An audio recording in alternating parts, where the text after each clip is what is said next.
So I made $10,368,000 trading USD CAD within the space of 2 days, and I was only in the markets for tops 2 hours and a half. I don't usually trade high risk to reward. I don't trade 1 to 10s, 1 to 30s. But in this particular case, I took my partials at 1 to 3 and I let it run a little bit longer, trading that stop loss, and I managed to make around 15% plus within those 2 days. I did get put on a risk assessment after this because I was trading with a prop firm and I had to do the risk interview to get my payout.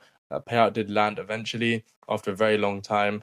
But what can you really expect when you make 15% in 2 days? So in this video, I'm going to be breaking down the New York continuation model and the London continuation model that I took that led me to take these two trades and these scale-ins that led to the 10,000, just above 10,000 that I made. So I took these trades on two of my accounts. One was my 200K with Funding Pips, and Funding Pips are probably the best firm right now. They have no payout denials. And if you know me, I'm very, very skeptical about these prop firms. I really don't like some of them. But this firm is actually doing a good job with what they're promoting, and they've never denied a payout. So if you actually do want to get paid out, go with Funding Pips right now. And there is a cheeky little code. So if you use code A5, I can get you guys the best deal possible of all your evaluations. So I'm going to go ahead and break down this trade now that I ended up taking. It's like I said, two trades. I'll break them both down for you into detail. So I hope you guys enjoy, and let's get on to the breakdown. Okay, so weekly time frame. What do we see? Breaker structure to the upside that is led by this inducement low. This inducement low swept this low here before pushing to the upside, which makes from that inducement low to this high my weekly push. Now this is obviously the weekly time frame. It can take months to come down to these zones, but this is my extreme, which is my most desirable point for a price to come to, and this is my decisional. My decisional meaning the point at which price decided to break that supply here and come to the upside. So I know a significant amount of buyers came in at this point to push price to the upside, and they might want to be re-invited in after mitigating their orders. And what do I see coming into that decisional zone? I see it engineer a low, it then induces into, and something else really nice happens. I see a breaker structure to the upside. So now we've come into that demand zone, engineered a low, induced that low, and led to a breaker structure to the upside, which is a great reaction, and I can now confirm this as an inducement. So that means on my 4-hour time frame, I can now view this as my 4-hour push to the upside.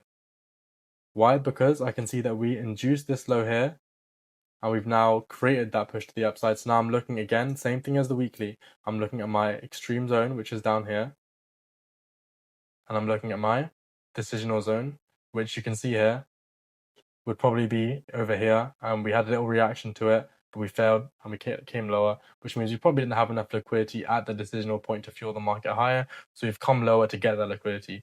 Now, which points of price can I come to where I can see that liquidity?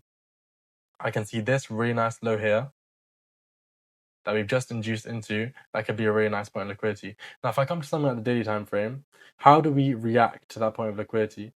So this was on Friday, so it was the week before. You can see that we've left this really nice wick after, tapping into the semi-extreme and also doing that inducement.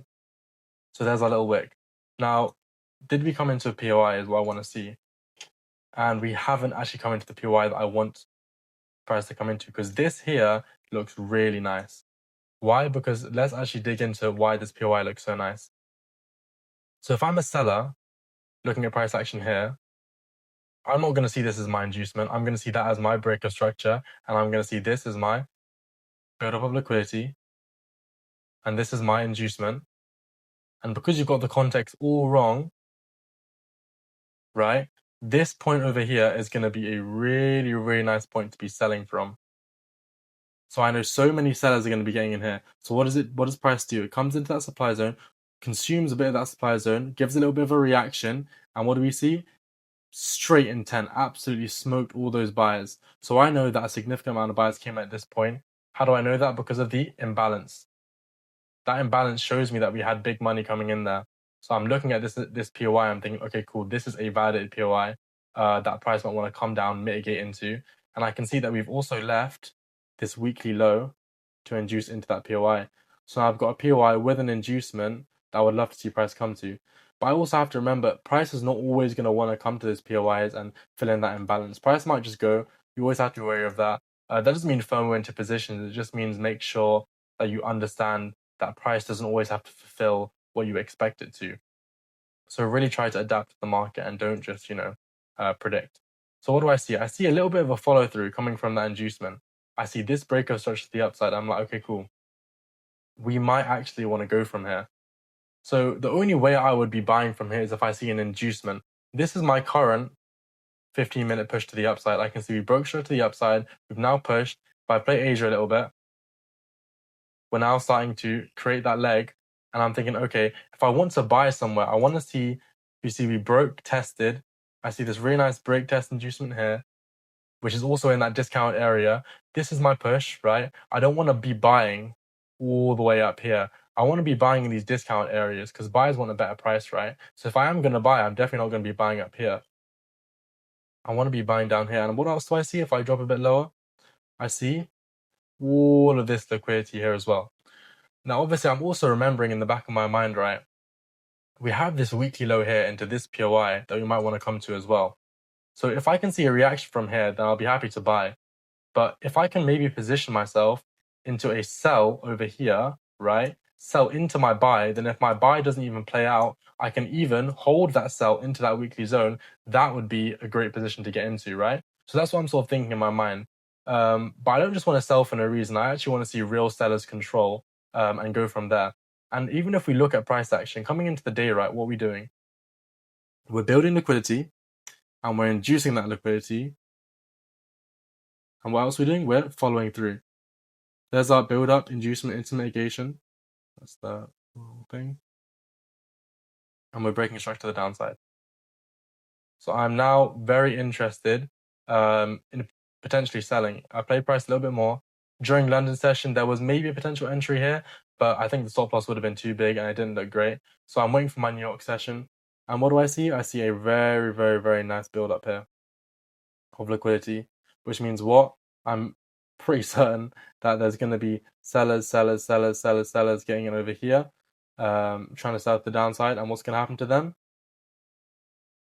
They are all going to get smoked. And now what do I see here? Early buyers getting in here as well. Because this, what even is this? We're not really in discounted POI. This POI has not induced anything into it. My real inducements, all this liquidity here, this break test liquidity here, this is Asia low. And even if we look at Asia low, it's not even a proper point of liquidity. It's just a little M5 low. That is not enough liquidity to push price to the upside, known from market experience, right? I know price is going to seek out more liquidity before it goes to the upside. So I'm thinking this is now a point where I know there's going to be liquidity. We've now manipulated to the upside. Let me see what we do coming into this POI here. If I see lower time frame confirmations, it makes sense to now sell to the downside into my buy because I've now got confirmation. A big misconception in trading is just because I can't buy, I need to sell. And just because I can't sell, I need to buy it. That doesn't really make sense. Just because you can't do something, it doesn't mean you do the opposite. You first need to validate what you want to do and then take action on it. So let's go down to the M3 and let's see what we do coming into this point of interest, because this point of interest is good. We induce something, we followed through, and now we have liquidity target as well. And we see that we are coming towards our session open, and I'm really liking what I'm seeing. If I jump down to the M1, we develop this high here, and we push to the downside. Early sellers, induced.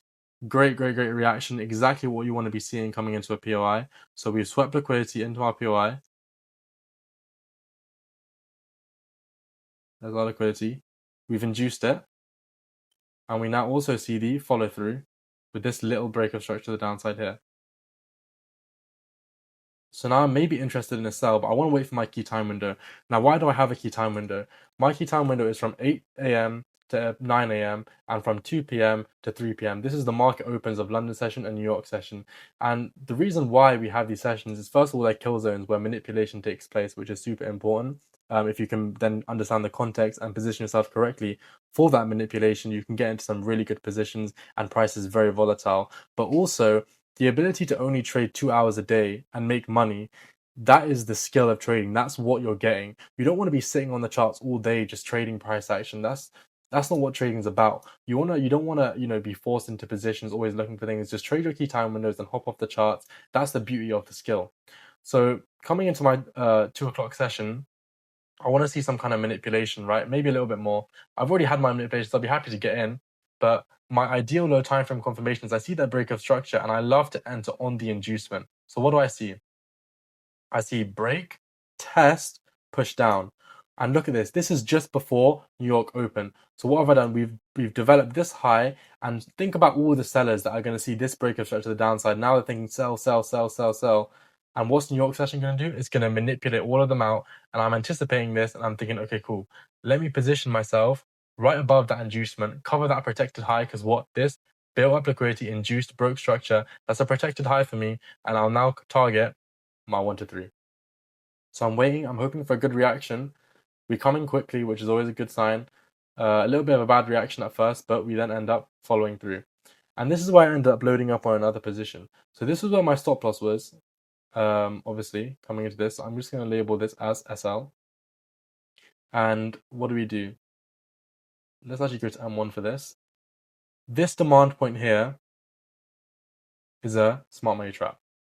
Now, why are we able to qualify this as a smart money trap? We've done this break of structure to the downside. Now, if demand wanted to come in from this point and this point, we would have now broken structure to the upside, right? There's no reason for price to now retrace down here. It doesn't make sense. If price retraces, this low is going to get taken, and all that context is going to come in, and we're going to go down to that liquidity point. So now I'm seeing this as smart money trap because it's clearly weak. It was unable to break higher.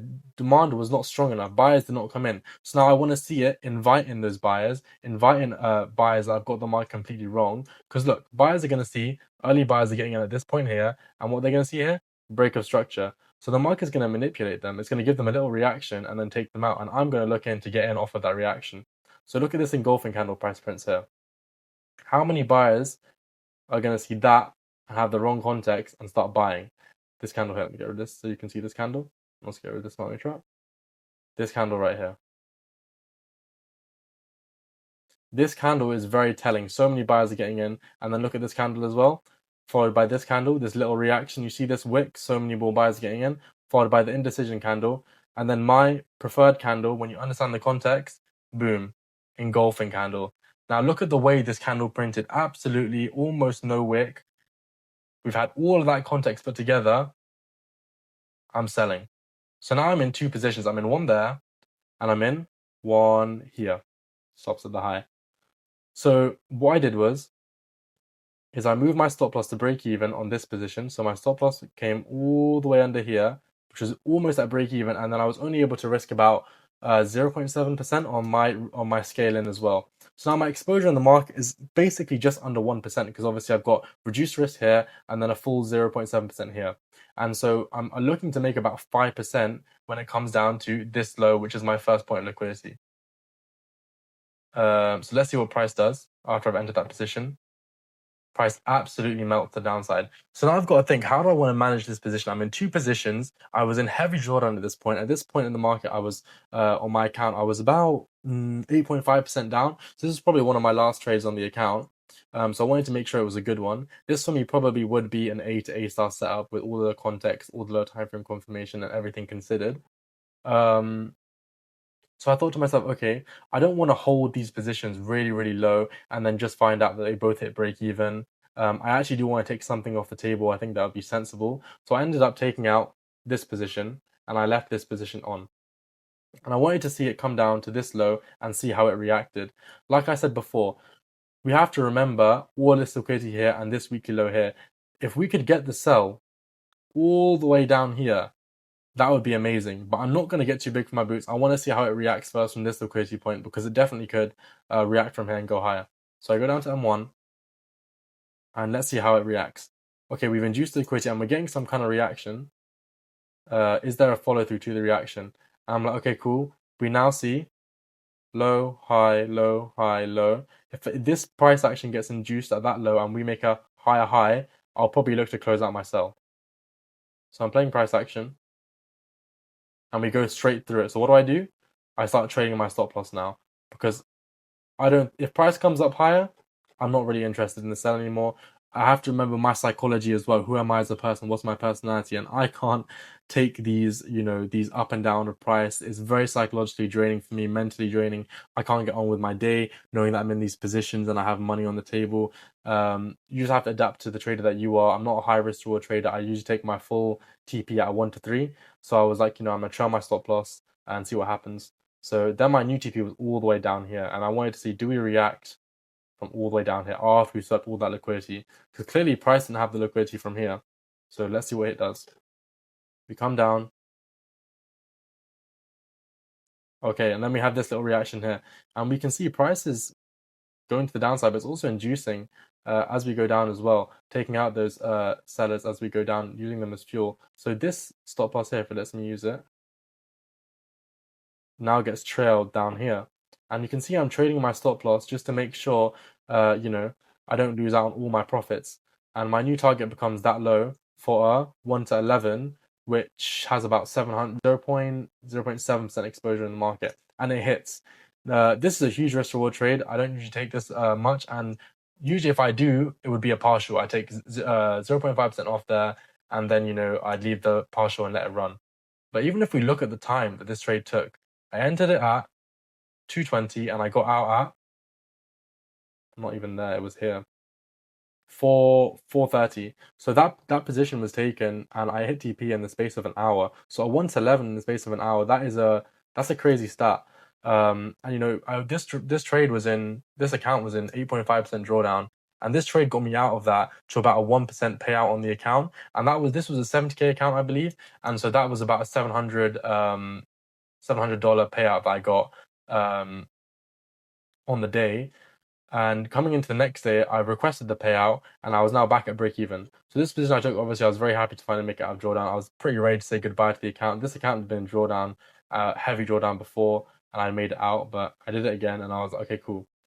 So let's take all that context that we learned from before and let's see how the market moves coming into the next day. So we can get rid of all of this. That's the sell that we took. Okay, cool. So we've already requested one payout. Now we've induced our weekly low into my POI. I want to look for buys. I would love to see a buy from here. That's what I'm thinking in my head.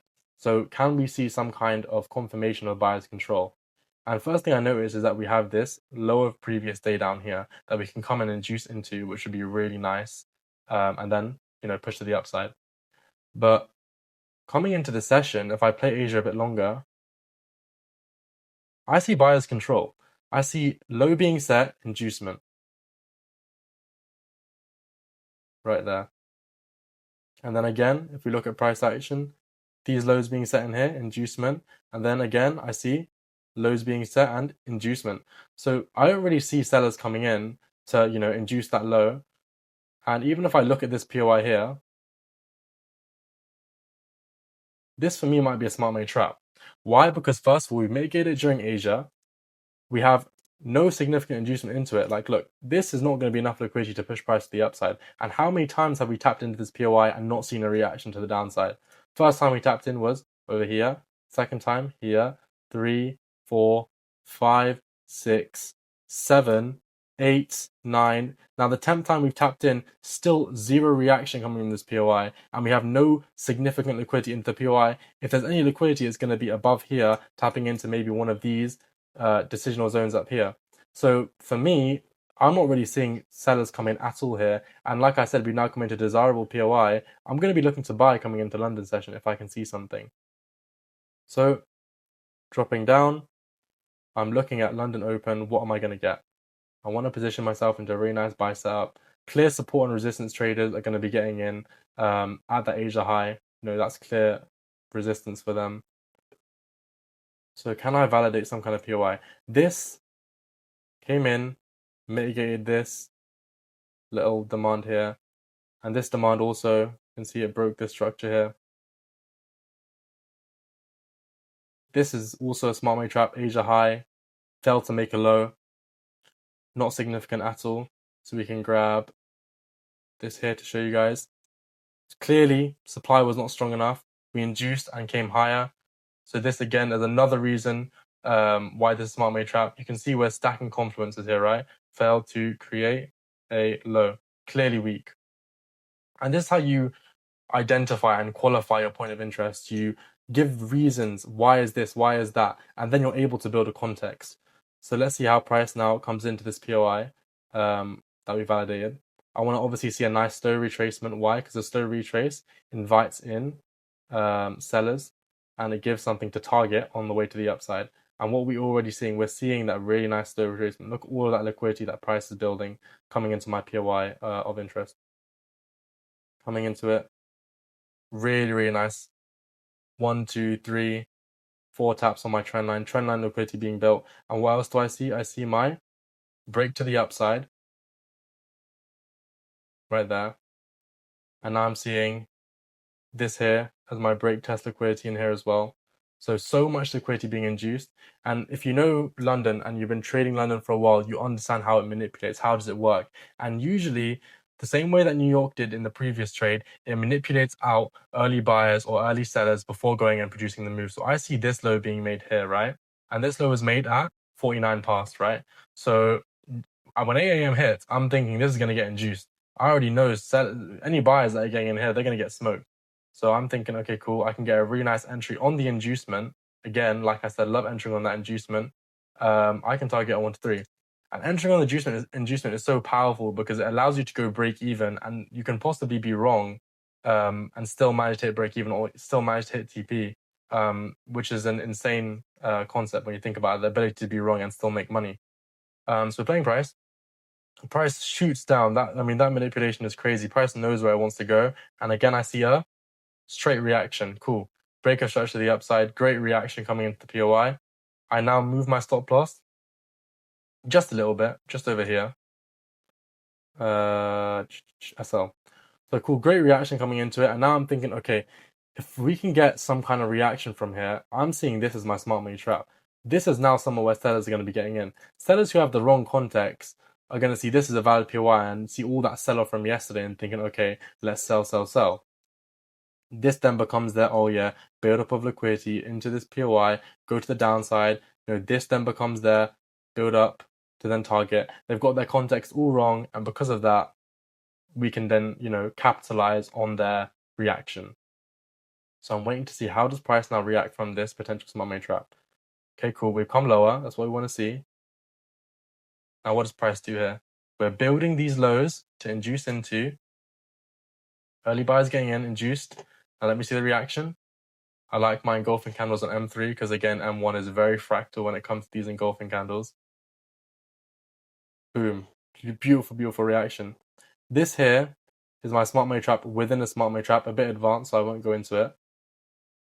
But what do I see? I see it. React. Look at this engulfing candle. Boom. Straight intent. You can see, what do we do? Before that engulfing candle, we did this wick over here. See this wick on this bearish candle? That's where sellers are getting invited in. That's where they're going to get fooled into selling, in which this engulfing candle tells us the true intent of buyers coming in. So I market execute, I cover my low, and I target the inducement high where price might want to possibly reverse. And then I move my stop loss on this trade to break even. Again, risk in the market is no more than 1%. My exposure in the market right now is less than 1%. And here again, I was unable to risk the full 1%. I was only able to risk 600, which again is unfortunate. But again, I'm satisfied with the profits anyway. At this point, I'm already up like 3%, and I'm on another position as well, and I'm very confident. So at the time, I'm just sort of happy to be in the position. So yeah, so I play price. Price just absolutely fires. We get a little reaction again from this, probably this smart money trap inviting in more sellers, and then we just fly straight to TP. So here I got a 1 to 4, and then here I got about 1 to 2, and in total I ended up making about 5% for the day. When you take off commissions and you take off the fact that I wasn't able to risk the full 1% here, I ended up making about 5% on this day, which ended up being about 3.8k. It was just above 5%, 3.8k on this trade alone. So the day before, I managed to get out of 8.5% drawdown, and then this day I managed to make a 5% payout, and in total ended up being around 10k I made in the space of 2 days. Requested 2 payouts, one day, and then obviously bi-weekly payout began. I requested it on Tuesday again, and then received the payout 2 weeks later. So yeah, you can see how I managed to keep my risk exposure at 1%, how I did that with my management. Um, and yeah, it's really just a skill of trading. That's obviously the breakdown of the full trade. So that is the trade breakdown done. That's exactly how I took these trades. It's taken from a top-down analysis, so even a beginner can sort of get a grasp of what is going on, but also advanced traders can learn something and take something away from the charts and me explaining what is happening. If you did enjoy this breakdown, please like, please subscribe. And if you want more individualized content as well, please let me know in the comments below, for example, how to trade into smart money traps, what type of inducements there are, all the different types of liquidity, etc., things like that. I'll try to get that content to you as well if you guys want that. But apart from that, that is the end of the breakdown, and I'll see you lot in the next one.